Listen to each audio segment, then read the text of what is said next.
Muchas gracias por estar de nuevo en Polos Opuestos. Pues todos nosotros hemos oído hablar del Estado Islámico. Se siente de todas maneras en Colombia como que no fuera un tema nuestro. Sin embargo, por ejemplo, el primer ministro de Inglaterra sostiene que no hay problema más grave hoy en día que el tema del Estado Islámico. Y Europa Occidental pues está empanicada, y para ellos Oriente Próximo pues en este momento está en dificultades muy grandes con esa situación. Hoy hemos invitado a dos expertos, entre otras les he pedido el favor que, como no somos especialistas en este tema tan complejo, que tiene tema político, histórico, religioso, geográfico, de toda índole, que traten de simplificar todas las cosas para tener un rato agradable pedagógico donde todos aprendamos, pero que no se nos vuelva imposible pues entenderles a ustedes. Y hemos invitado entonces a Hassan Nazar, periodista y politólogo, a quien muchos conocemos y recordamos por sus programas de opinión, que creo que le costaron no estar en el programa. Y a Víctor Correa Lugo, profesor universitario y un hombre que ha trabajado en Oriente Medio, en el norte de África y en muchas organizaciones humanitarias.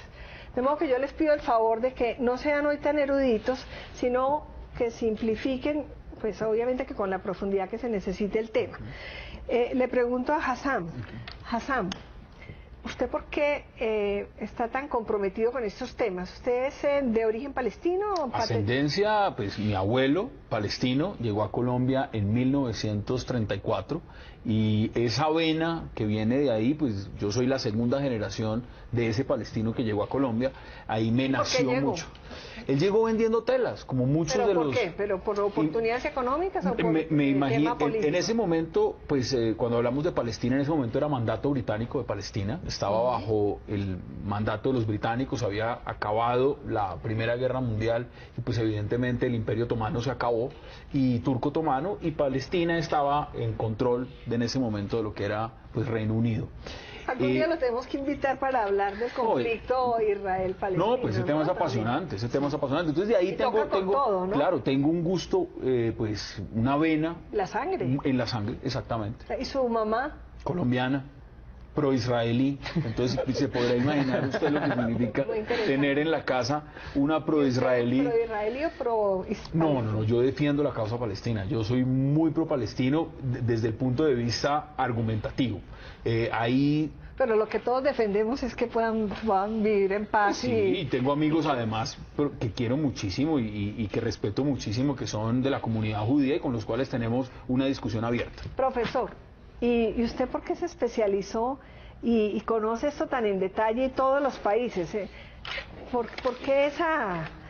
Yo siempre cuento la misma historia que ya Hassan conoce y te comentaba. Yo nací en un barrio en el sur de Bogotá que se llama Palestina. Sí, Palestina, pero es una casualidad, pero oí siempre la palabra Palestina. Entonces, cuando las ONGs humanitarias me invitaron a participar de sus actividades, que era de Palestina, dije, yo quiero ir a Palestina, quiero reencontrarme con la magia de esa palabra. Y de eso hace ya 12 años, y luego con El Espectador he estado recorriendo los últimos 4 años buena parte de los conflictos armados, especialmente de Oriente Medio. ¿Cuál de ustedes dos pues quiere empezar a explicarnos a todos los que estamos pendientes por qué es este fenómeno de la búsqueda de la formación de un califato llamado el Estado Islámico, que casi siempre lo encontramos como el IS, que es en inglés? Pues Víctor ha estado en Siria, además, recientemente. Y en Irak. Bueno, porque la tercera parte de Siria y de Irak ya está en manos de ellos. A ver, hay que entender una cosa, el proyecto de un califato es algo así como crear un gobierno que esté sometido a una forma religiosa de control. Entonces, el fracaso de la modernidad, los errores cuando se construyó Irak, la exclusión de los suníes después de que cayó Hussein, la guerra de Siria, el mal ejemplo del yihadismo en Afganistán, todo esto son elementos, más el surgimiento de Al-Qaeda, todos estos... interrupción. Sí. El tema religioso, pues que es el alma que los une y digamos el argumento que más mueve, ¿es real o es una forma de unir? Es real. Entonces, todos estos elementos, ¿no? Una lectura religiosa retorcida, Afganistán, Al-Qaeda, cómo se construye Irak, el fracaso del Imperio Otomano, el fracaso de la promesa de la modernidad, lleva a crear un caldo de cultivo. Entonces, ese caldo de cultivo se da en dos países. Un país que se llama Siria, podemos ver en el mapa, donde hay un conflicto armado, y esa guerra dentro de Siria crea unos vacíos de poder que son aprovechados por radicales que están pensando en Al-Qaeda, son pro-Al-Qaeda. Y tenemos otra situación que es la de Irak, un país fracturado entre tribus, comunidades suníes, chiíes y kurdas. ¿Por qué no me ayudan a distinguir para todos qué es yihadismo? ¿Qué es los seguidores de Al-Qaeda? Porque todo esto, pues, por eso, vale la pena diferenciar. Este cúmulo de cosas crea un vacío y hay una propuesta político-militar y religiosa, que es el Estado Islámico, que salta allí y se apodera de un territorio. Eso es fundamentalmente. El sueño del califato. El sueño del califato. Ahora, el último califato fue justamente el Imperio Turco Otomano. Ese fue el último califato. Sí, pero fuera del tema religioso, que ya el profesor pues nos dice que es el gran lazo que une, todo este tema territorial, porque es que están dominando, están prácticamente ejerciendo soberanía sobre la tercera parte del territorio sirio por el conflicto que tiene Siria, y esta dificultad que hubo entre chiitas y sunitas en Irak, pues también ha hecho que tengan la tercera parte del territorio. Los únicos que los han derrotado prácticamente son los kurdos, que sí tuvieron, y los otros en estos días, los chiíes. Entonces, además del tema religioso, pues tienen un dominio económico, porque el petróleo y el gas, 2.000 millones de dólares tienen... Y se financian a través de pozos petroleros y demás. Lo que pasa es que uno ve el mapa y ahí entiende muchas cosas. Por ejemplo, volviendo al mapa, y esto es la coyuntura, esas fronteras que vemos ahí, esas fronteras, el mapa con los nombres, por favor, poner ahí está Siria, perfecto. Ahí está Irak, hacia un costado está Arabia Saudita, está Israel, está Egipto, bueno, Irán hacia el otro costado. Esas fronteras no se las inventaron ellos. Esas fronteras fueron inventadas por europeos después de que se acabó la Primera Guerra Mundial y se acaba el Imperio Turco Otomano. Entonces, ¿qué sucede? Pero ese es el problema en África también. Entonces se crean esos países donde hay minorías, por ejemplo, como los kurdos, que no están esparcidos entre Siria, están en Irak, están en Turquía, y no tienen un territorio propio. Entonces, ¿qué sucede en Irak? En Irak encontramos una división sectaria muy importante, porque hay grupos de chiitas y de sunitas. Cuando hablamos de lo que está pasando en Siria, más los kurdos, cuando hablamos de lo que está pasando en Siria es muy interesante, porque en Siria hay una mayoría de población sunita, pero hay una minoría alawita que controla el país, y es una dictadura férrea desde hace muchísimos décadas. Pero a ver, yo les pregunto, para entender bien, entonces hay una alma colectiva con un común denominador que es la religión. Pero no es la religión del Islam, no son musulmanes, porque es que ese fundamentalismo que los caracteriza, por eso les pregunto, ¿qué son los yihadistas? A ver, entonces... ¿Y qué son los musulmanes? ¿Y qué son los seguidores del Islam? Por favor, distingamos para que quede claro. Yihad es una palabra árabe, se dice el yihad, no la yihad, que significa y traduce el esfuerzo. Tiene dos dimensiones. La primera y la más usada es el esfuerzo para agradar a Alá. Yo no soy musulmana, claro, pero he ido estudiando y he ido aprendiendo de aquello. La segunda connotación o acepción de la palabra es la guerra en términos religiosos. De hecho, algunos estudiosos del Corán dicen que aquello no es cierto, pero más allá del ya ha ganado carrera la idea de el yihad como la guerra santa. Yihadista es aquel que hace el yihad. Cuando se dice mujahid, es también el que hace el yihad. Entonces, ¿qué es lo que nos encontramos allí? Así como en el catolicismo encontramos muchas fragmentaciones. Unos fanáticos que dicen hay que acabar y hay que quemar los libros y hacen cosas horribles. Hasta con el Papa se está pareciendo el Papa. O uno ve en Sri Lanka, que estuve hace poco, grupos de paramilitares budistas. ¿Sí? Uno dice, pero eso sí, eso es posible. Entonces uno ve una instrumentalización de los religiosos. Entonces una pequeña minoría de esos 1.300 millones de musulmanes que hay en el mundo dicen, aquí lo que hay que hacer es imponer la fe de una manera brutal. Entonces ahí nos encontramos con los talibán de Afganistán, con Al-Shabaab de Somalia, con Boko Haram de Nigeria. Entonces la expresión en Irak y Siria de ese radicalismo, de ese totalitarismo, alguien usaba la palabra en estos días, islamofascismo, a mí me produce cierta tentación de usarla, son los del Estado Islámico. Lo que pasa es que se ha cometido el error, y ahí es donde es importante explicarlo en Occidente, que se ha metido, y es bueno la cifra, 1.3 billones de personas. El Islam es la religión de mayor crecimiento, la de mayor expansión en el mundo, y está tocando las fronteras de Europa. ¿Qué sucede? Que hay una malinterpretación de que todos los que practican el Islam son terroristas. El Islam tiene moderados. En el Islam hay radicales, en el Islam hay islamistas, y todos tienen una configuración distinta. Le hago una pregunta, que es que además, ¿por qué entonces se han ensañado en Europa también? Porque es que hemos visto los ataques terroristas a los trenes en Londres, lo que ocurrió el 11 de marzo famoso en Madrid, lo que acaba de pasar pues en un medio de comunicaciones en Francia. ¿Por qué se han exacerbado esos fundamentalistas, los yihadistas, en Europa? Yo se la volteo. ¿Cómo pueden ver los islamistas o cómo ven los fundamentalistas que están en Europa cuando se hace una intervención militar en Irak, ilegítima en el 2003 y deja más de 1 millón de civiles muertos? ¿Cómo ven esos fundamentalistas cualquier tipo de intervención financiada por gobiernos europeos para derrocar al régimen de Bashar al-Assad en Siria, que es una dictadura, que es una autocracia y que está generando la devastación y ya lleva un saldo de 400.000 muertos? Que puede ser en buena parte, digamos, lo contemporáneo, respuesta a las actuaciones de Estados Unidos y de Europa Occidental, que son los que han participado básicamente en estas operaciones. Ahí yo quiero recalcar el perfil de los 2 asesinos de los periodistas en París. 1, no iban mucho a la mezquita, no eran tan... 2, no eran extranjeros, nacieron allá. 3, eran franceses, tan franceses como Hollande, así le moleste a los franceses. Es decir, si alguien, no es la migración la que está llevando terroristas a París, no, al contrario. 1.400 franceses han cruzado a incorporarse y ya lo han hecho en las filas del Estado Islámico.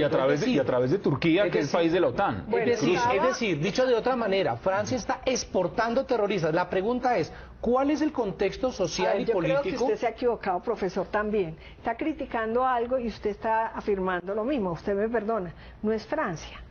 Hay unos fundamentalistas franceses, que es distinto, pero no es Francia la que está exportando terroristas. Pero si lo vemos en términos de país con flujo de población, es absolutamente correcto mencionarlo, como cuando uno dice la migración de Colombia. Pero es lo mismo que usted dice, que no podemos hablar de musulmanes. No generalicemos, claro, pero cuando hablamos, por ejemplo, de fundamentalismos, pues hay fundamentalismos dentro del Islam. Pero, por ejemplo, ¿qué es Marine Le Pen en la extrema derecha en Francia? Es un fundamentalismo de la derecha.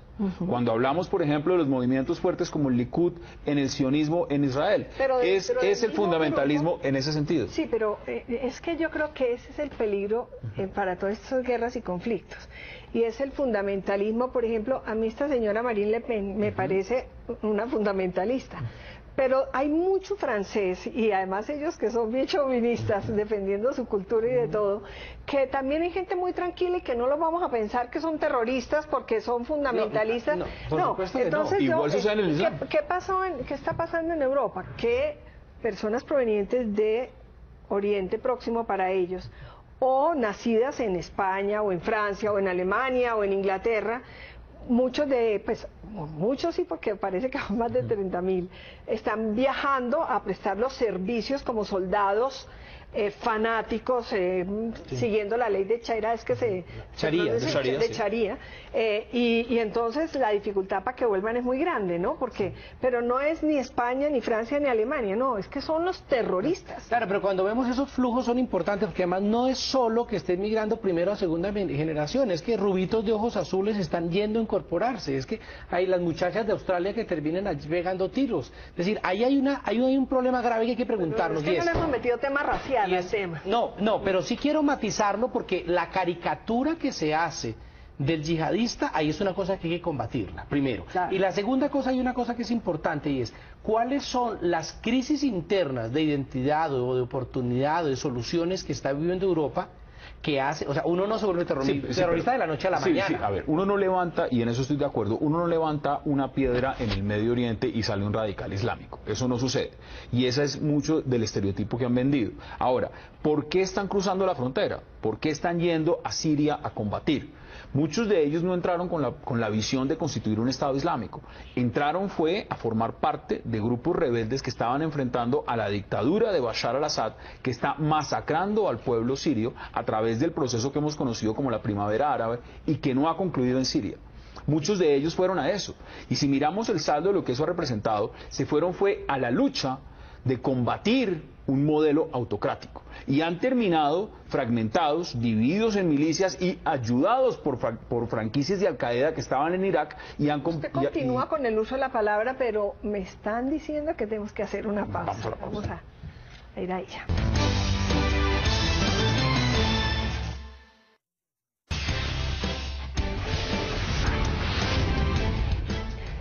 Hassan, usted estaba con el uso Sí, de la palabra. acá hay un elemento muy importante y es la primavera árabe. Lo que vimos que pasó en Túnez, en Egipto y que no ha concluido en Siria. Y vuelvo sobre las cifras porque las cifras son muy importantes. Y cuando hablamos de más de 400.000 muertos en un proceso, en un periodo de 3 años y medio, 4 años. Entre otras cosas, lo de primavera, que es el florecimiento de algo maravilloso. Pues esto ha parecido más bien un invierno islámico, Sí, pero en conclusión, ¿qué sucede? Esa materialización de lo que era esas revueltas para tumbar a ese régimen de Bashar al-Assad en Siria no ha concluido. Al contrario, se ha perpetuado. ¿Cuántos muertos es que se...? Pues estamos hablando de 400.000, pero además estamos hablando de millones. Se calcula que más o menos la mitad de la población siria es o desplazada o refugiada. Para que lo entiendan más o menos en el contexto de lo que es cifras en Colombia, el conflicto armado en Colombia en 50 años, eso mismo que ha generado en desplazados, en muertos y demás, lo ha generado, en este momento se está viendo en Siria, en un proceso de 4 años. Imagínense la tragedia humanitaria que eso significa. Sí, yo quisiera preguntarles a ustedes, porque el tema del terrorismo, pues es la nueva forma de hacer guerras en el siglo XXI. Y me he puesto a buscar, y los principales psiquiatras dicen, estábamos convencidos que los terroristas eran unos esquizofrénicos. Y el descubrimiento es que no son unos esquizofrénicos. Dentro del grupo de terroristas hay, como en cualquier grupo, esquizofrénicos.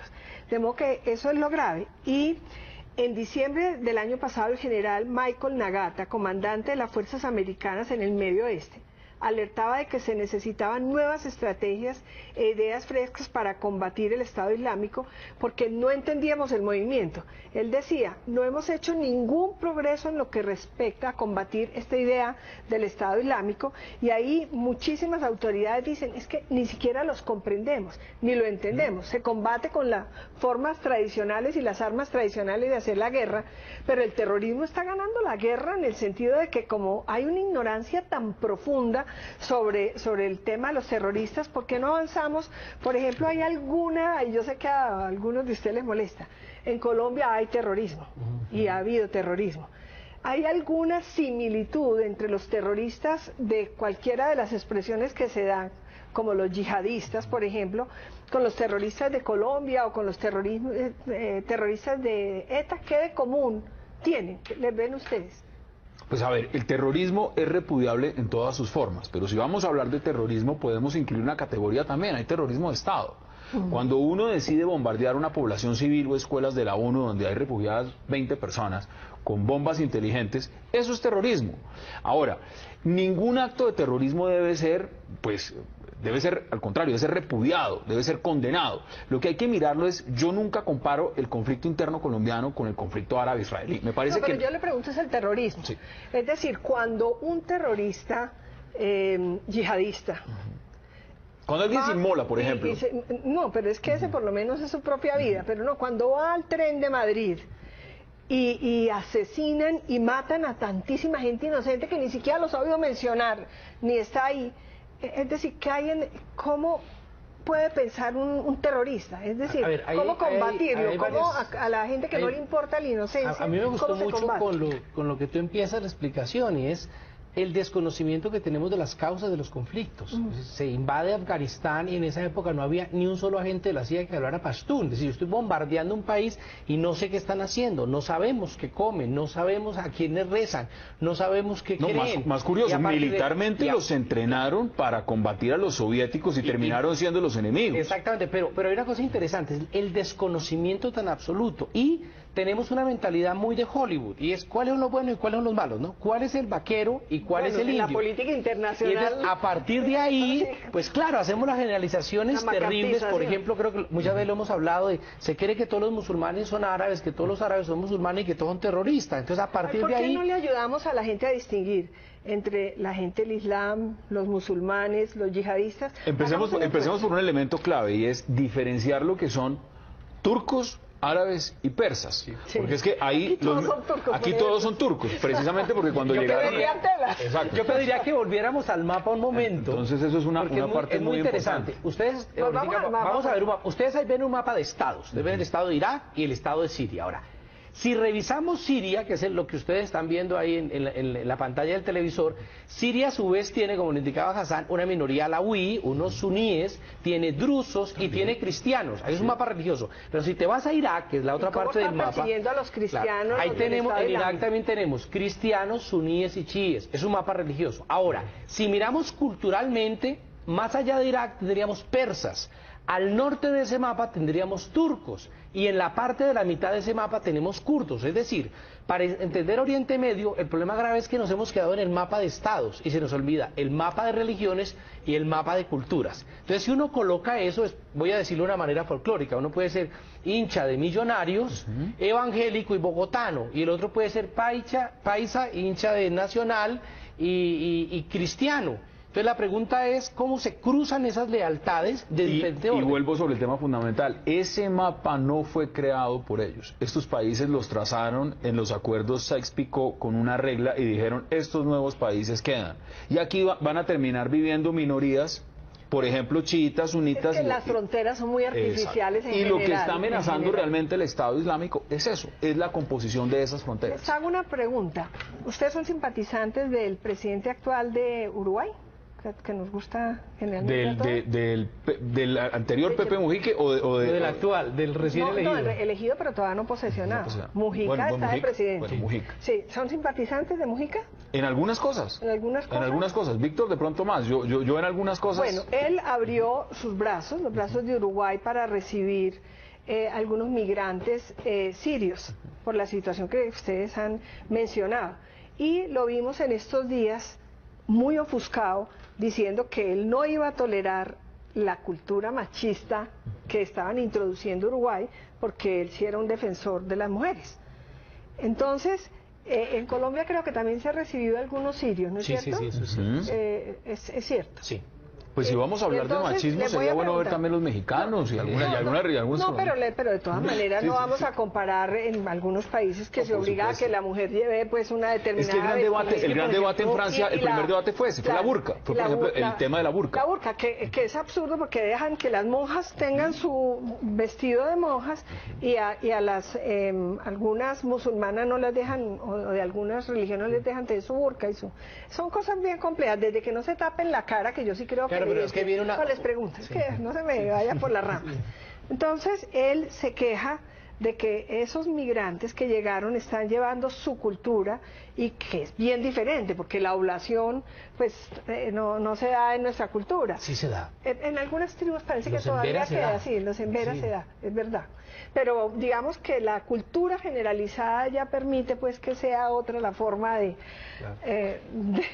Lo que pasa es que si hay... Pero entonces les pregunto, esa, digamos, la actitud francesa frente a que no haya símbolos religiosos en los lugares públicos, a que no se lleven vestimentas como la burka, o ahora el presidente uruguayo que con mucha generosidad lo recibe y les dice, pero eso sí, a mí me respetan las mujeres aquí de acuerdo con su cultura. ¿Cómo se maneja eso? Es decir, ¿se puede aceptar en un país de cultura occidental intolerancias de esa índole, o eso es el germen de que vengan después reacciones? Pero es que hay varias cosas. Lo primero, el burka, que es masculino, no es, cuando uno tiene un hijab, es decir, Es no distinto. el burka tapa la cara. Entonces yo conozco por lo menos 7 nombres diferentes para cómo vestirse en el mundo musulmán. Entonces no todo es burka. Esa generalización es... No, pero las mujeres Claro, que llevan totalmente eso sí, tapadas eso es los burka, labios de... pero la gran mayoría utilizan hijab y sí, muchas de las mujeres que utilizan hijab lo hacen voluntariamente. Entonces yo lo que digo es, uno, también hemos hecho una caricatura. Fíjate que en el mercado en Estambul uno puede ir y pueden ir 2 amigas, una con burka, con hijab, No, pero estamos y la hablando- otra, permítame, la otra con minifalda y no Allá no hay pasa nada. problema, es que- O en Sí, Túnez pero- tampoco No, hay ya hay Pero a ver, problema. ¿por qué, Estoy hablando- ¿por qué hay una queja contéstame lo que profunda, les digamos, frente al tema de la burka? Un país donde el burka se utiliza para todas las mujeres obligatorio, Arabia Saudita. Y frente a Arabia Saudita, que es una monarquía aliada de los Estados Unidos, no se dice absolutamente Vamos a nada. hacer una pausa y lo que pasa es que allá todas la usan como usted dice, sin embargo se puede ir allá vestido distinto. Así, pero si A ver, ni siquiera hay visa de turismo, ¿no? Hay que ser o Invitado. petrolero o invitado. Después de la Sí. pausa seguimos.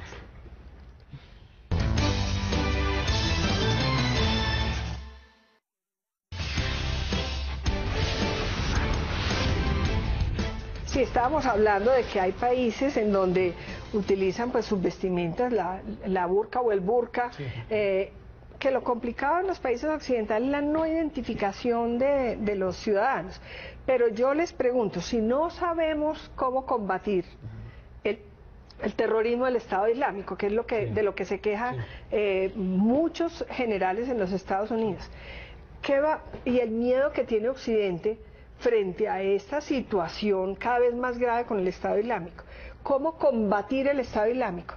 Ahora, y les pregunto, ¿es legítimo la constitución de ese Estado, de ese califato? ¿Es legítimo?